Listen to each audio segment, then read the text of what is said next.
अस्सलामु अलैकुम नाजरीन। एक हफ्ते बाद नियम पुली तावीज़ बदलवाने आ गया। वो ज़ईफ़ उल एतक़ाद होने की वजह से मद्रास के एक रेजिमेंट का रिटायर्ड कमांडो और भारत की इंतहाई खुफिया और पाकिस्तान दुश्मन तंजीम का सरबराह होने के बावजूद मेरी देवमाला गुफ्तगू और वेदों के शलोकों के विरद के जाल में फंस गया था। अगरचे इस हालत में भी उसने खुलकर कभी मुझसे अपनी अकीदत का इजहार नहीं किया था और हमेशा संजीदा रहता था, बल्कि उसके चेहरे पर करख्तगी हर वक्त तारी रहती थी। मैं उस रोज़ सुबह ही से अपने फ्लैट में मौजूद था। एजेंट ने मुझे रात ही को फ़ोन पर मतला कर दिया था कि वो कल रात आएगा।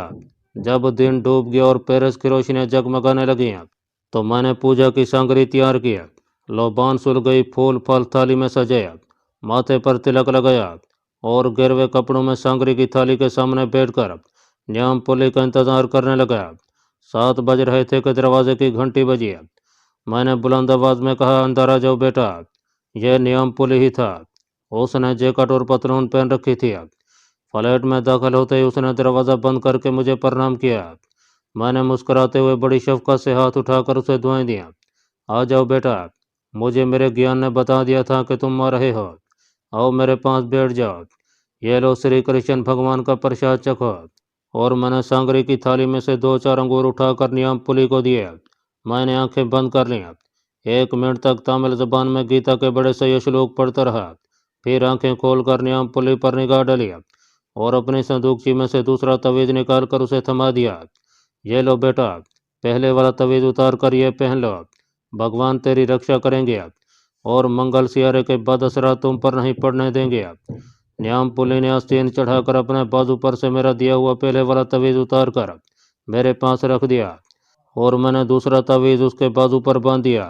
1 हफ्ते बाद इसे भी बदल दूंगा। इसके बाद मंगल के बद असरात देकर तुम्हें बताऊंगा कि अब तुम्हें इन अपों की ज़रूरत है या नहीं। न्याम पुली कहने लगा, महाराज, लगता है श्री कृष्ण भगवान मेरी रक्षा कर रहे हैं। पिछले दिनों मेरे साथ कोई घटना नहीं घटी। मैंने खुश होकर जवाब दिया, मेरे बच्चे, हरे कृष्ण हरे रामा के श्लोकों में तीर का असर है। अब तुम निकल जाओ, अगले हफ्ते आना, मेरी पूजा का वक्त हो रहा है। न्याम पुली बड़े अदब से प्रणाम करके चला गया। मैंने दूसरा तवीज़ इस ख्याल से उसके बाजू पर बांधा था कि अगर पहले वाले तवीज़ पर उसकी कोई गुफ्तगू रिकॉर्ड ना हुई हो तो दूसरा तवीज़ ये फरीज़ा अंजाम दे दे। न्याम पुली के जाने के बाद मैं जानबूझकर कुछ देर यूं ही बैठा श्लोक पढ़ता रहा। फिर उठा, अपने बेडरूम में जाकर अपने एजेंट को फ़ोन किया। घंटी बज रही थी। मालूम होता था कि वो मेरी तरफ चल पड़ा है। मैंने रसीवर रख दिया और नशीस गाह में आकर सांगरी के आगे अलती पलती मार कर बैठ गया। न्याम पुली के बाजू से उतारा हुआ तवीज़ मैंने संदूकची में रख लिया था। वक्त गुजरता चला गया। जब रात के 8 बज गए तो मैं उठकर किचन में गया, कॉफ़ी और सैंडविच बनाकर खाने लगा। इतने में दरवाजे की घंटी बजी। मैंने किचन से निकलकर दरवाज़ा खोला तो अपना एजेंट हेड को आगे करता हुआ कमरे में घुस गया। दरवाज़ा लॉक कर दो, उसने मेरे बेडरूम की तरफ बढ़ते हुए कहा। क्या वो आया था? बेडरूम में पहुंचकर उसने पूछा। हाँ, मैंने कहा। तवीज़ लो। मैं संदूकची में से तवीज़ निकाल कर उसके पास ले आया। उसने तवीज़ खोलकर छोटे से कैप्सूल जितना मैक्रो टेप रिकॉर्डर निकाला और सफ़ेद कागज़ में लिपेट कर अपनी जेब में रख लिया। तवीज़ को उस तरह दोबारा बंद करके मेरे हवाले कर दिया। इसे उसी जगह संदूकची में डाल दो और मेरे जाने के आध घंटे बाद ठिकाने पर आ जाओ। वो चला गया। आध घंटे बाद मैंने भी कपड़े बदले, जैकेट के ऊपर रेनकोट पहना, सर पर झुके हुए छज्जे वाला हेट और जेब में भरा हुआ पिस्तौल रखा और खुफिया ठिकाने की तरफ चल दिया, जो पेरिस के मज़ाफ़ात में एक तय खाने की शक्ल में था। यह ऐसे गड्ढे के पास बनाया गया था जहां शहर का सारा कूड़ा कचरा लाकर डंप किया जाता था। मैं वहां पहुंचा तो एजेंट पहले से मेरा मुंतज़िर था। उसकी मुस्कुराहट से मुझे यकीन हो गया कि हम अपने मंसूबे में कामयाब हो गए हैं। मेज़ पर एक ट्रांसिस्टर रखा हुआ था। देखने में वो छोटा सा ट्रांसिस्टर रेडियो लगता था, लेकिन हकीकत में वो इंतहाई पेचीदा टेप रिकॉर्डर था। एजेंट ने नियाम पुली के तवीज़ में से निकाला हुआ कैसेट रिकॉर्डर टेप में लगा रखा था। जब मैं उसके करीब एक खाली खोखे पर बैठ गया तो उसकी मुस्कुराहट संजीदगी में बदल गई। उसने ट्रांसिस्टर का बटन दबा दिया। टेप रिकॉर्डर में से एक नाकाबिले फ़हम ज़बान में सिग्नल सुनाई देने लगे। मैं समझ गया कि यही इस पाकिस्तान दुश्मन खुफिया इंडियन तंजीम का कोड है। मेरी समझ में कुछ नहीं आ रहा था, मगर मैं बड़े गौर से इन सिग्नलों को सुन रहा था। یہ سگنل ایک مکالمے کی شکل میں دونوں طرف سے دیے جا رہے تھے۔ اس کا دورانیہ 1 منٹ 45 سیکنڈ کا تھا۔ ایجنٹ نے ریکارڈ بند کر دیا اور جیب سے سگار نکال کر سلگا لیا۔ یہ اس تنظیم کا خفیہ کوڈ ہے۔ ان سگنلز کا تبادلہ پیرس اور جموں کے درمیان ہو رہا تھا۔ کیا تم انہیں سمجھ گئے ہو؟ وہ اپنی چھوٹی مونچھوں پر انگلی پھیرنے لگا۔ اس کا مطلب سمجھنا اتنا آسان نہیں۔ یہ بڑا پیچیدہ کوڈ ہے۔ اس کے لیے مجھے وقت درکار ہے۔ ویسے اپنے منصوبے میں ہمیں 99% کامیابی حاصل ہو گئی ہے۔ اب صرف اس کوڈ کو ڈی کوڈ کرنا ہی باقی رہ گیا ہے، جو میں 1 دن میں کر لوں گا۔ اس نے باریک ٹیپ ریوائنڈ کرنے کے بعد دوبارہ بٹن دبا دیا۔ وہی سگنل پھر سنائی دینے لگا۔ اس نے ایک جگہ ٹیپ بند کر دیا۔ کیا تم اس آواز کو پہچانتے ہو، جو آواز پیرس سے سگنل دے رہی ہے؟ اس نے ٹیپ کو ذرا پیچھے کر کے دوبارہ چلایا۔ میں زبان تو نہیں سمجھ رہا تھا، مگر آواز میں نے پہچان لی تھی۔ یہ نیام پلی کی آواز تھی۔ جب میں نے اسے بتایا کہ یہ نیام پلی کی آواز ہے تو اس کی آنکھوں میں ایک چمک سی نمودار ہو گئی۔ میرے کاندھے پر ہاتھ رکھ کر بولا، میرے دوست، اب کوئی تقریب کار پاکستان میں داخل ہو کر تقریب کاری نہیں کر سکے گا۔ ہم ان وطن دشمنوں کو انہی کی سرزمین میں دفن کر دیں گے۔ وہ اٹھ کھڑا ہوا۔ اس نے ٹیپ ریکارڈر کو بند کر کے برساتی کی جیب میں ڈالا اور کہنے لگا، تم چلے جاؤ۔ جس طرف سے ہو اس طرف سے شہر میں داخل نہ ہونا۔ میں کل رات تمہیں خوشخبری سنانے ہوں گا۔ میں تہہ خانے کے باہر نکل کر ٹریش کے گڑھوں کے قریب سے ہوتا ہوا دوسری طرف سے شہر کی طرف چل پڑا۔ اب میں بے چینی سے دوسری رات کا انتظار کر رہا تھا۔ مجھے یقین تھا کہ اپنا ایجنٹ دشمن کے کوڈ کو ڈی کوڈ کر لے گا اور ہم دشمن کے کوڈ سے واقف ہو جائیں گے، کیونکہ اتنا مجھے بتا دیا گیا تھا کہ یہ ایجنٹ سگنلز کی خصوصی ڈی سیفرنگ ٹریننگ حاصل کر چکا ہے اور اپنے کام کا ماہر ہے۔ دوسری رات 11 بجے کے قریب آیا۔ اس کا چہرہ یہی بتا رہا تھا کہ اس نے دشمن کے کوڈ کو ڈی کوڈ کر لیا ہے۔ ہم بیڈ روم میں بیٹھ گئے۔ اس نے جیب سے ایک سیاہ رنگ کی نوٹ بک نکال کر کھولی، جس کے 6 صفحوں پر ان سگنلز کی اردو میں عبارت لکھی ہوئی تھی جن کا تبادلہ دشمن تنظیم کے درمیان ہوا تھا۔ ان میں جموں سگنلز ہیڈ کوارٹر پیغام دیا گیا تھا کہ 6 تقریب کاروں کی ٹریننگ مکمل ہو چکی ہے اور انہیں فی الحال تاریخ کو فرانس سے دلی روانہ کر دیا جائے گا۔ دوسری طرف سے کہا گیا تھا کہ ہم فی الحال تاریخ کو تقریب کاروں کو دلی سے وصول کر کے وہیں سے انہیں خصوصی طیارے میں سوار کروا کر جموں کی پہاڑیوں کی طرف روانہ کر دیں گے۔ اس دوران 4 انڈین کمانڈوز کے نام اور ان کے کوڈ ورڈ بتائے گئے تھے، جنہیں جموں بارڈر کی پہاڑیوں میں خفیہ جگہ پر ان 6 کے 6 انڈین تقریب کاروں کو وصول کرنا اور انہیں اپنی رہنمائی میں پاکستان کا بارڈر کراس کرانا تھا۔ ان سگنلز میں وہ کوڈ بھی بتایا گیا تھا جو یہ تقریب کار استعمال کریں گے۔ میں نے اس کامیاب اور بے مثال مارکے پر اپنے ایجنٹ کو مبارکباد دیا۔ اس نے کاپی بند کر کے برساتی کی اندرونی جیب میں رکھ لی اور بولا، ہمیں ان تقریب کاروں کو بارڈر کراس کرنے سے پہلے ختم کرنا ہوگا۔ تقریب کاروں کی ٹیم کی روانگی کی تاریخ 10 روز بعد کی تھی۔ یہ بڑی اچھی بات تھی کیونکہ مجھے بہرحال نیام پلی کے تویز کو دوسری بار بدلنے کے لیے پیرس میں مقیم رہنا تھا۔ یہ بہت ضروری تھا۔ میرے اچانک فلیٹ چھوڑ جانے سے نیام پلی کو شک پڑ سکتا تھا اور بہت ممکن تھا کہ وہ تقریب کاروں کی ٹیم کی تاریخ اور ان کے ڈرافٹ کی جگہ تبدیل کر دیتے۔ ایجنٹ نے اس دوران مختلف ناموں سے انڈین ایئر لائنز کی ایک فلائٹ میں پیرس سے دلی تک کی 2 نشستیں مخصوص کروا لیں۔ ہفتے کے بعد نیام پلی دوسری بار تویز بدلوانے میرے فلیٹ پر آیا۔ میں نے اسی طرح اس کی اوبھگت کیا اور تویز کھول کر اس کی جگہ ایک ایسا تویز باندھ دیا جس میں میکرو ٹیپ کیپسول نہیں تھا۔ میں نے اس کے سر پر شفقت سے ہاتھ پھیر کر کہا کہ اب اسے مزید تویز کی ضرورت نہیں ہے، کیونکہ منحوس ستارے منگل کا اثر اس پر سے ہمیشہ کے لیے ختم کر دیا گیا ہے اور وہ سری کرشن بھگوان کے شرن میں آ گیا ہے۔ نیام پلی مطمئن ہو کر واپس چلا گیا۔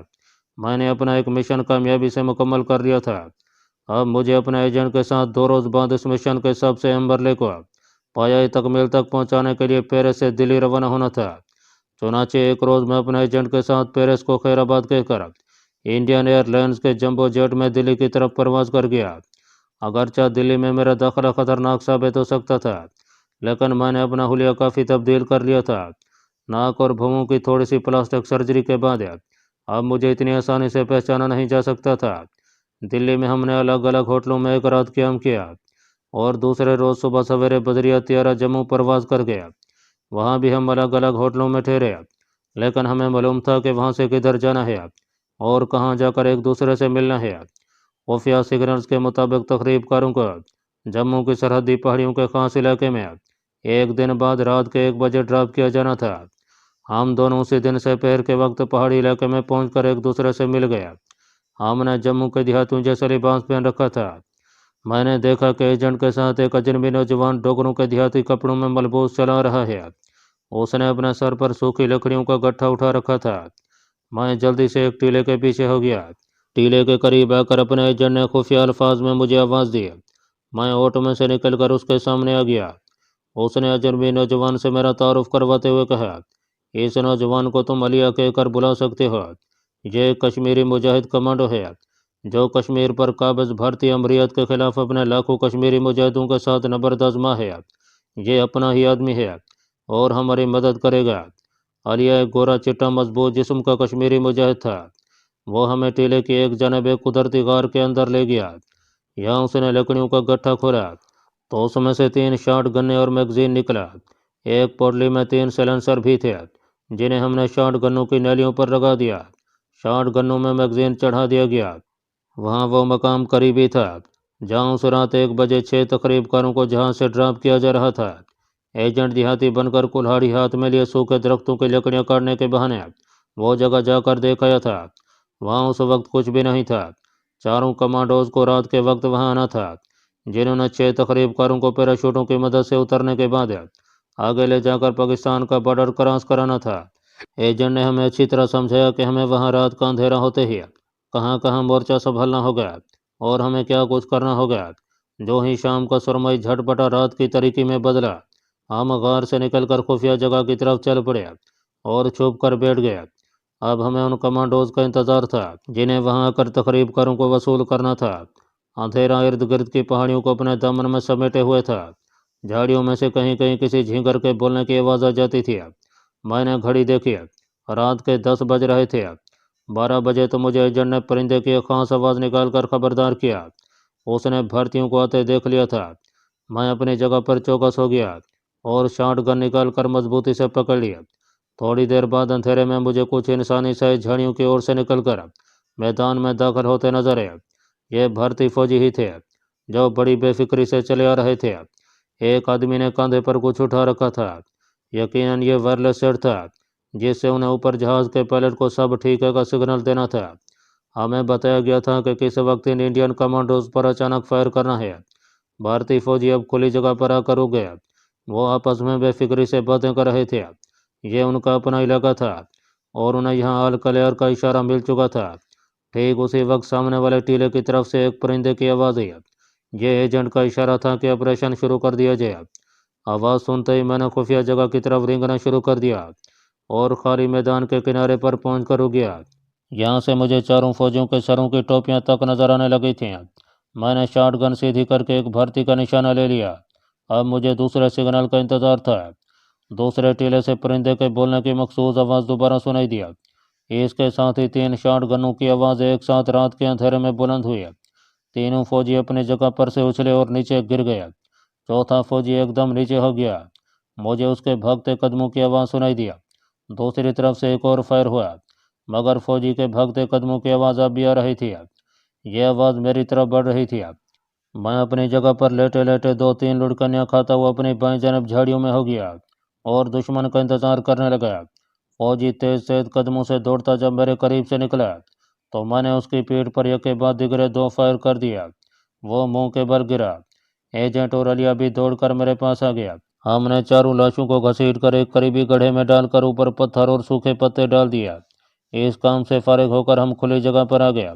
वहाँ इन इंडियन फौजियों ने एक ट्रांसमीटर सेट रखा हुआ था जिसका एंटीना बाहर निकला हुआ था। करीबी एक थैला पड़ा था। उसको खोल कर देखा। उसमें 4 रिवॉल्वर, एक टार्च और गोलियां थीं। एजेंट ने अलिया से कहा, यह रिवॉल्वरों का थैला भी गड्ढे में लाशों के पास ज़मीन में दबा दो और लाशों को एक बार फिर चेक कर लेना। अलिया थैला लेकर गड्ढे की तरफ चल दिया। एजेंट खामोश था, अलबत्ता उसकी उंगलियां बड़ी फुर्ती से वायरलेस सेट के मुख्तलिफ बटन दबा रही थीं। सेट में से शां शां की आवाज़ें आने लगीं। उसने सेट को एक खास फ्रिक्वेंसी पर लगाकर बंद कर दिया। अलिया वापस आ गया। वो झुककर हमारे पास अंधेरे में बैठ गया।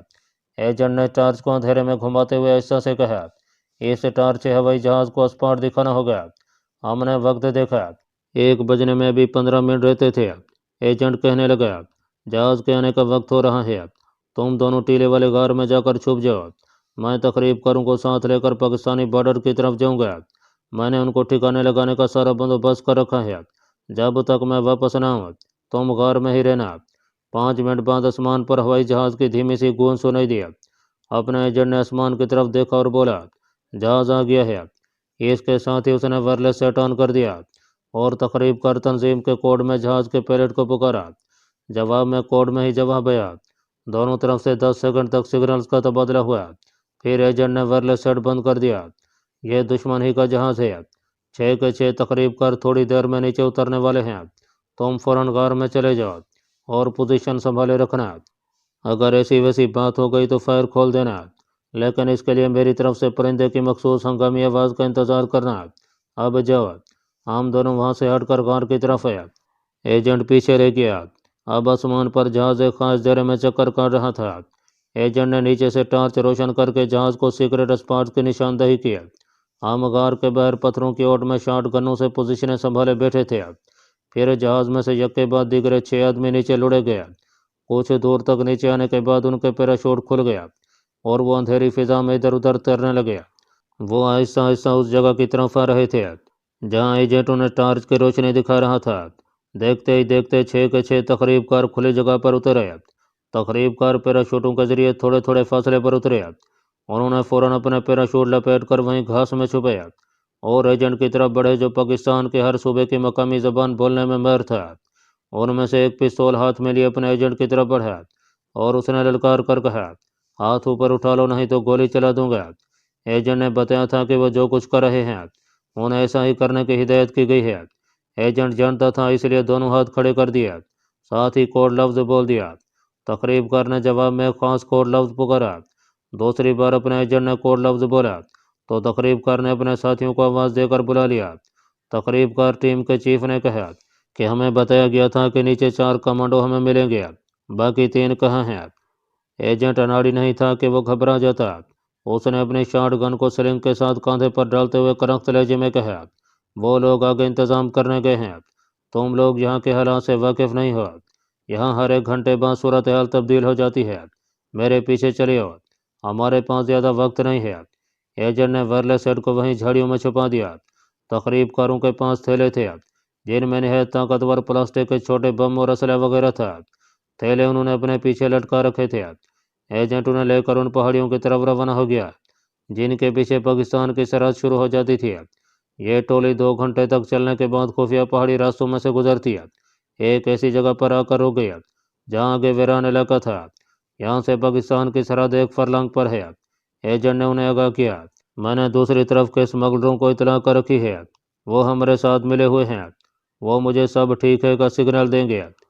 उनके सिग्नल आने पर ही हम आगे बढ़ेंगे। तकरीबकारों के चीफ ने पूछा, तुम्हारे पास कोई वायरलेस नहीं है, फिर तुम उनके सिग्नल कैसे वसूल करोगे। एजेंट तंजी अंदाज में कहने लगा, तुम बम रख कर पुल उड़ा सकते हो, मगर तुम सरहद पार करने के फ़न से वाकिफ़ नहीं हो। ये एक दूसरी दुनिया है जहाँ कदम कदम पर मौत का सामना करना पड़ता है। जब दूसरी तरफ से अपने आदमियों का सिग्नल आएगा तो तुम्हें अपने आप पता चल जाएगा। एजेंट टॉर्च हाथ में लेकर झाड़ियों की ओट में छुप कर बैठ गया। तकरीबकार भी शहरियों के लिबास में उसके करीब ही बैठे थे। सबकी नज़रें सरहद की दूसरी तरफ लगी हुई थीं। एजेंट को एक खास सिग्नल का इंतज़ार था। उसने पहले ही से पाकिस्तान बॉर्डर सिक्योरिटी फोर्स को इतला कर रखी थी कि रात के इतने बजे वो दुश्मन के 6 तकरीबकारों को लेकर सरहद पर आएगा। जो ही घड़ी की सुई एक खास हिस्से पर पहुंची, पाकिस्तानी बॉर्डर फोर्स के कैप्टन ने टॉर्च रोशन किया। दोबारा जलाई बुझी। एजेंट ने उस रोशनी को देखा तो तकरीबकारों के चीफ से मुखातिब हुआ, तैयार हो जाओ, हमारे आदमी आ गए हैं। सरहद का ये इलाका इस वक्त बिल्कुल खाली है। जितनी तेज भाग सकते हो मेरे पीछे पीछे भागो। हमारी खुफिया पुलिस और मिलिट्री इंटेलिजेंस पाकिस्तान में दुश्मन के भेजे हुए मुसल्लह तकरीबकारों का मुकम्मल खात्मा करने का तहिया किए हुए थी और ये सब कुछ उस मनसूबे के तहत हो रहा था। जवानों को हुक्म दे दिया गया था कि रात को भारतीय सरहद की तरफ से आने वालों पर गोली न चलाई जाए, क्योंकि पाकिस्तान बॉर्डर फोर्स उन्हें जिंदा गिरफ्तार करना चाहती है। 7वां आदमी भागते भागते दोनों सरहदों का दरमियानी इलाका पार कर गया। एजेंट आगे आगे था। पाकिस्तानी सरहद में दाखिल होते ही एजेंट ने सबको रुक जाने का इशारा किया। सब जमीन पर बैठकर लंबे लंबे सांस लेने लगे। एजेंट ने टॉर्च एक बार फिर रोशन करके बुझा दिया। इसके साथ ही एक तूफान की तरह पाकिस्तानी बॉर्डर फोर्स के मुसल्लह जवान चारों तरफ से निकले और उन्होंने साथों को अपने अस्तीन गनों की जद में ले लिया। तुम पाकिस्तान में गैर कानूनी तौर पर दाखिल हुए हो, खबरदार किसी ने जरा से भी हरकत की तो उसे भून कर रख दिया जाएगा। फोर्स कैप्टन की धाड़ सुनाई दी। पाकिस्तानी जवानों ने सबको जमीन पर ऊंधे मुंह लिटा कर तलाशी लिया और थैलों से प्लास्टिक बम, पिस्तौल और दूसरा असला बरामद कर लिया। सबके हाथ पीछे बांध दिए गए और उनकी आंखों पर पट्टी बांधकर उन्हें जीप के जरिए पीछे ले जाया गया, जबकि एजेंट को वापस सरहद की तरफ रवाना कर दिया गया। हम उसकी वापसी तक गार में ही बैठे रहे। उसकी आमद पर हमने एक जगह गड्ढा खोद कर चारों फौजियों को लाशों को दफन कर गया, ऊपर पत्थर और दरख्तों की सूखी टहनियाँ बिखेर दी और वापस गार में आ गया। एजेंट ने दुश्मनों के वायरलेस के जरिए दिल्ली सीआईडी हेडक्वार्टर को तकरीब करों के चीफ की हैसियत से इतला कर दिया कि हम अपने आदमियों की मदद से सरहद पार करके पाकिस्तान पहुंच गए हैं और बहुत जल्द अपने तकरीब कारियों का आगाज़ कर देंगे। वायरलेस सेट को बंद करके खाकी थैले में डाल दिया गया। आलिया ने वायरलेस सेट उठा लिया। मैंने अपने एजेंट से पूछा कि हम अब कहाँ जाएंगे। फिक्र न करो, हमारे रहने का पूरा इंतज़ाम आलिया ने यहाँ कर दिया है। हम यहाँ इसके मेहमान बनकर रहेंगे मगर गुमनाम होंगे। मेरा मतलब है कि हम दिन के वक्त अपने ठिकाने से बाहर नहीं निकलेंगे, सिर्फ रात को पहाड़ियों में निकलकर चहलकदमी करेंगे। सुबह होने वाली थी। मशरक़ की तरफ ऊंची पहाड़ियों की चोटियों पर दिन की अव्वलीन नीली रोशनी की लकीर उभर रही थी। आलिया हमें वहां से 1 मील के फासले पर एक पहाड़ी गार में ले गया, जिसके बाहर एक छोटा सा पहाड़ी चश्मा बह रहा था। गार के मुंह तक जाने के लिए चश्मे के पत्थरों पर पांव रख कर जाना पड़ता था। गार का मुंह तो तंग था मगर अंदर से काफ़ी कुशादा था। दीवारों में अंदर की तरफ से कई खो बने हुए थे। यहाँ अंधेरा था। गार के मुंह से आने वाली दिन की रोशनी बहुत कम अंदर तक पहुंच रही थी। गार तक आते आते दिन निकल आया था।